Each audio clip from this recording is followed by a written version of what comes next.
Hello friend, मैं नीलू लोक गायिका गीत अपने यूट्यूब चैनल पे आप लोग का स्वागत करती हूँ। और मैं जा रही हूँ एक विवाह गीत गाने। आप लोग को कैसे लगेगा कमेंट बॉक्स में जरूर बताना और मेरे वीडियो को लाइक सब्सक्राइब करना। राधे राधे, राम राम, जय माता जी। पापा बासे में से निकलल करी लिया करिल बड़ा सुंदर हो। पापा बासे में से निकलल करी लिया करिल बड़ा सुंदर हो।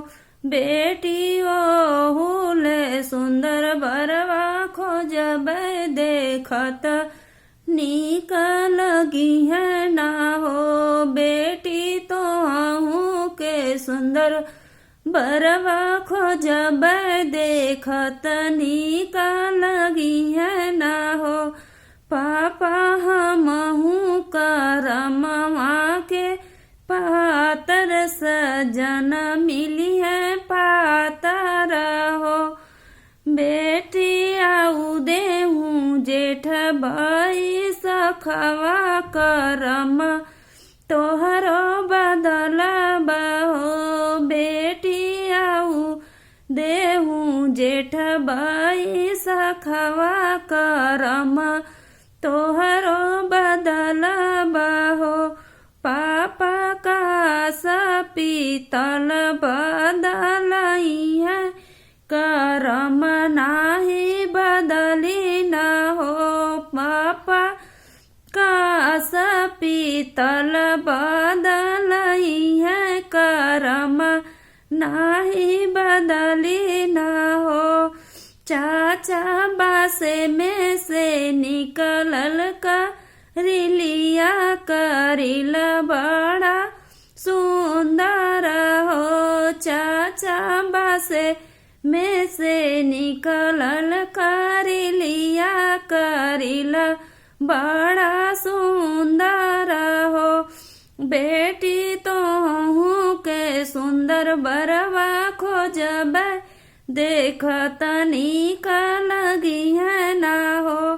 बेटी तोहू के सुंदर बरा खोजब देखत नीक लगी है ना हो। चाचा हमहू करमवा के पातर सजनव मिली है पातर हो। बेटी आऊ देहू जेठ भाई सखवा करम तोहरो बदल बहो। चाचा का पीतल बदलई है करम नाही बदली न हो। चाचा का पीतल बदलई है करम नाही बदली न हो। भैया बासे में से निकलल करिलिया करिल बड़ा सुंदर हो। दीदी तोहू के सुंदर बरवा खोजब देखत नीक लगी है ना हो। भैया हमहू करमवा के पातर सजन मिली है पातर हो। दीदी आऊ देहू जेठ भाई सखवा करम तोहरो बदल बहो।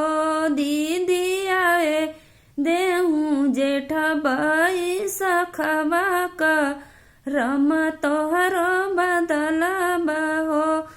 भैया का पीतल बदलई है करम नाही बदली न हो। भैया का पीतल बदलई है करम